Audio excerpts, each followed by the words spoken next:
Aqua రైతులారా, మీ చెరువులో రాత్రిపూట ఒక ఆశ్చర్యకరమైన విషయం జరుగుతుందని మీకు తెలుసా?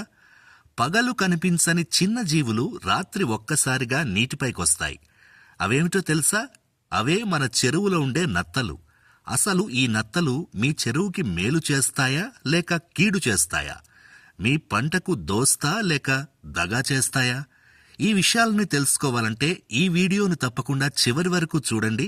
ఇప్పటివరకు యోగి అగ్రో సైన్సెస్ ఛానల్ని సబ్స్క్రైబ్ చేయకపోతే వెంటనే సబ్స్క్రైబ్ చేసుకోండి. సాధారణంగా చూస్తే నత్తలు మనకు కొంత ఉపయోగం కూడా చేస్తాయి. ఇవి చెరువులోని వ్యర్థాల్ని తింటాయి, ఇంకా ఎన్నో జీవులకు ఆహారంగా నిలుస్తాయి.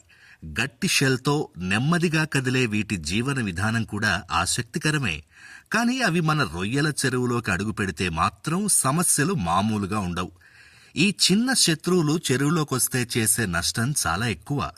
మీరు రొయ్యలకు వేసే ఖరీదైన మేతను ఇవి తింటాయి, నీటి నాణ్యతను దెబ్బతీస్తాయి.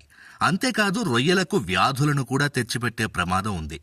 అందుకే చెరువులో నత్తల్ని నియంత్రించడం రొయ్యల సాగులో చాలా ముఖ్యం. చాలామంది రైతులు ఒక సందేహం అడుగుతూ ఉంటారు: ఎంత జాగ్రత్తగా చూసుకున్నా ఈ నత్తలు ఎక్కడి నుంచి వస్తున్నాయి అని. ఇది నిజంగా చాలా పెద్ద ప్రశ్న. మరి ఈ నత్తలు చెరువులోకి ఎలా వస్తాయి? వాటిని ఎలా అడ్డుకోవాలి? మన రొయ్యల సాగుని ఎలా రక్షించుకోవాలి? ఇప్పుడు వివరంగా తెలుసుకుందాం. చెరువులోకి నత్తలు వచ్చే మార్గాలు. ఈ నత్తలు 4 ముఖ్యమైన మార్గాల ద్వారా చెరువులోకి ప్రవేశిస్తాయి. నీటి ద్వారా మీరు పక్క కాలువల నుంచి లేదా ఇతర చెరువుల నుంచి నీరు పంపిస్తే ఆ నీటితో పాటు నత్తల గుడ్లు లేదా చిన్న నత్తలు కూడా చెరువులోకి వస్తాయి. చెరువులోకొచ్చిన తర్వాత ఆహారం దొరికితే వేగంగా పెరిగి రొయ్యలకు పోటీ ఇస్తాయి. పక్షుల ద్వారా మీ చెరువు దగ్గరకొచ్చే పక్షుల కాళ్లకు లేదా ఈకలకు నత్తల గుడ్లు అంటుకునుంటాయి. ఆ పక్షులు నీటిలో దిగినప్పుడు ఆ గుడ్లు చెరువులో పడతాయి. ఇలా నత్తల సంఖ్య పెరుగుతుంది. పరికరాల ద్వారా ఒక చెరువులో వాడిన వలలు, జల్లెడలు, బోట్లు లేదా ఇతర పరికరాల్ని శుభ్రం చెయ్యకుండా మరో చెరువులో వాడితే వాటికి అంటుకున్న నత్తల గుడ్లు కొత్త చెరువులోకి చేరుతాయి. ఇది చాలా సాధారణంగా జరిగే పెద్ద తప్పు.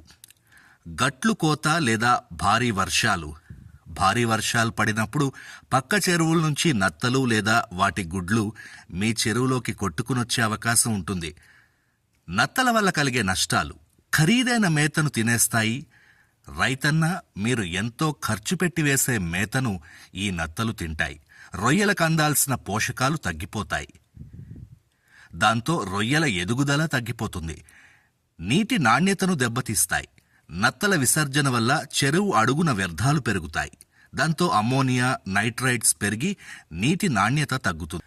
వ్యాధుల వ్యాప్తి.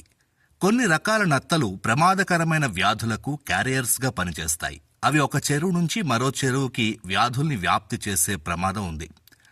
మరి నత్తల్ని ఎలా నియంత్రించాలి? నీటిని ఫిల్టర్ చేయాలి. చెరువులోకి నీటిని పంపేటప్పుడు 40 నుంచి 60 మెష్ సైజున్న వలను తప్పకుండా బోర్ లేదా నీరు తోడుకునే దగ్గర ఉంచాలి. పరికరాలను శుభ్రం చేయాలి. ఒక చెరువులో వాడిన పరికరాల్ని మరొక చెరువులో వాడే ముందు శానిటైజర్తో కడిగి ఎండలో ఆరబెట్టాలి. గట్ల నిర్వహణ. చెరువు గట్లపై గడ్డి మరియు పిచ్చి మొక్కలు లేకుండా చూసుకోవాలి. ఎందుకంటే కొన్ని నత్తలు అక్కడే గుడ్లు పెడతాయి.